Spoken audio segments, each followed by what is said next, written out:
جی حافظ صاحب، بہت بہت شکریہ آپ کا ہمارے ساتھ یہ تیسرا پروگرام ہے صدقۃ الفطر۔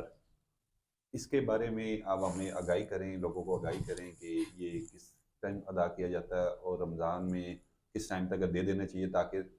غریب لوگوں کی مدد ہو سکے۔ اعوذ باللہ من الشیطان الرجیم، بسم اللہ الرحمن الرحیم۔ سب سے پہلے تو میں RW نیوز کا شکریہ ادا کرتا ہوں کہ ہماری سب لوگوں کی تعلق اور سب لوگوں کا چونکہ دین کے ساتھ ایک معاملہ ہے، تو یہ آگاہی ہم سب کے لیے ضروری ہے کہ جو اسلام نے ہمیں جس چیز کی اجازت دی ہے یا حکم ملا ہے اس کو پورا کرنے کے لیے آپ اپنی آواز لوگوں تک پہنچاتے ہیں۔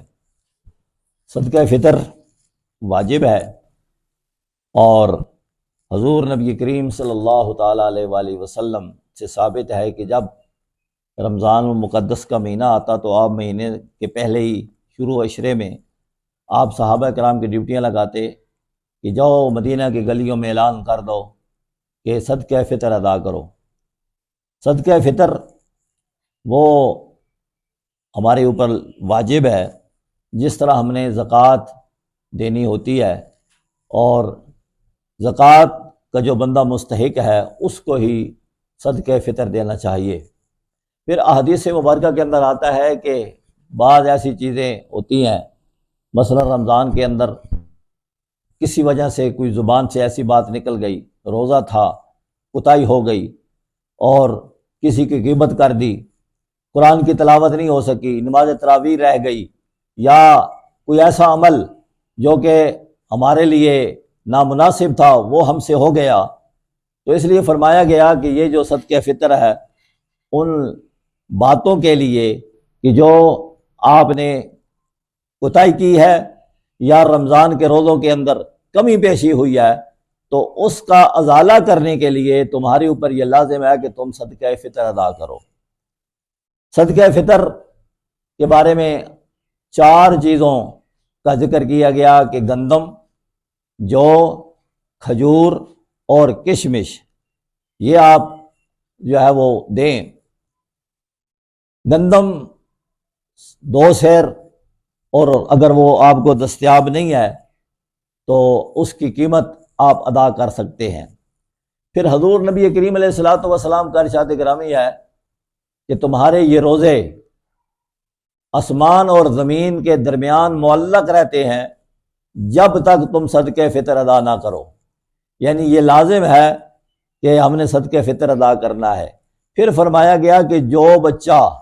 عید والے دن عید پڑھنے سے پہلے پیدا ہوگا اس کے والدین پر لازم ہے کہ وہ اس بچے کا بھی صدقہ فطر ادا کریں۔ تو آپ اندازہ فرما لیں کہ اب بچے پر نماز فرض نہیں ہے، روزے فرض نہیں ہے، یا باقی عبادات فرض نہیں ہے، یہ تو بلوغت کے بعد عبادات جو ہے ان کا وہ لازم کرنا ہوتا ہے، لیکن بچے کا بھی دینا لازم ہے۔ اس لیے کتنا زیادہ ضروری ہے صدقہ فطر دینا، اور صدقہ فطر وہی لوگوں کو ہمیں ادا کرنا چاہیے جو کہ مستحق زکوٰۃ ہیں، جن پر زکوٰۃ لگتی ہے انہی کو ہم صدقہ فطر دے سکتے ہیں۔ صدقہ فطر جو ہے وہ ہمیں شروع ہی میں رمضان کے پہلے دنوں کے اندر ہی ادا کر دینا چاہیے، تاکہ جو مستحق لوگ ہیں، جو غریب ہیں، جو مسکین ہیں، جو اس قابل نہیں ہے کہ ان کے پاس عید کرنے کے لیے کوئی مال میسر ہو یا کھانے کے لیے کوئی چیز میسر ہو، تو پہلے ہی سے ہم ان کو دے دیں گے تو وہ بھی ہماری عید کی خوشیوں میں شامل ہو جائیں گے۔ پھر حکم یہ ہے کہ آپ عید پڑھنے سے پہلے یہ ادا کر دیں تو بہت زیادہ آپ کو ثواب ملے گا۔ تو ہمیں چاہیے کہ ہم حضور نبی علیہ الصلوۃ والسلام کی سنت کے مطابق جو آپ نے فرمایا کہ مدینہ کی گلیوں میں اعلان کروایا کہ صدقہ فطر دو، صدقہ فطر دو، صدقہ فطر دو، تو آج ہمیں بھی چاہیے کہ ہم حضور نبی علیہ الصلوۃ والسلام کی جو ہے وہ سنت پر عمل کرتے ہوئے اپنا گھر کا اگر ایک فرد ہے تو اس پر جو موجودہ جس سال کے اندر آپ نے دینا ہے جو ریٹ ہوگا گندم کا اس کے مطابق آپ نے ادا کرنا ہے۔ اگر 5 بندے ہیں، 5 کا جو گھر کا سربراہ ہے اس کے ذمہ ہے کہ وہ ادا کرے۔ اگر اس سے زیادہ تعداد ہے تو یعنی جو گھر کا سربراہ ہوگا اس پر لازم ہوگا کہ وہ اپنے خاندان کی طرف سے وہ صدقہ فطر دے، اگر وہ نہیں دے گا تو وہ گناہگار ہوگا۔ اس لیے ہمیں چاہیے کہ ہم سنت مصطفیٰ کے مطابق صدقہ فطر ادا کریں، تاکہ غریب لوگ، غربا لوگ، مسکین لوگ جو ہیں وہ اس میں ہماری خوشیوں میں شامل ہو سکیں۔ اور زیادہ ہمیں کوشش کرنی چاہیے کہ ہم دینی مدارس جو ہیں، کیونکہ وہاں قرآن کی تعلیم ہوتی ہے، اسلام کی تبلیغ ہوتی ہے، دین متین کا پیغام لوگوں تک جاتا ہے، تو جو ہمارے دینی ادارے ہیں ان کے ساتھ بھی، طلباء کے ساتھ بھی ہمارا یہ صدقہ فطر ہمیں انہیں ادا کرنا چاہیے، تاکہ وہ بھی خوشیاں اپنی منا سکیں۔ تو اللہ کریم جو ہے وہ یہ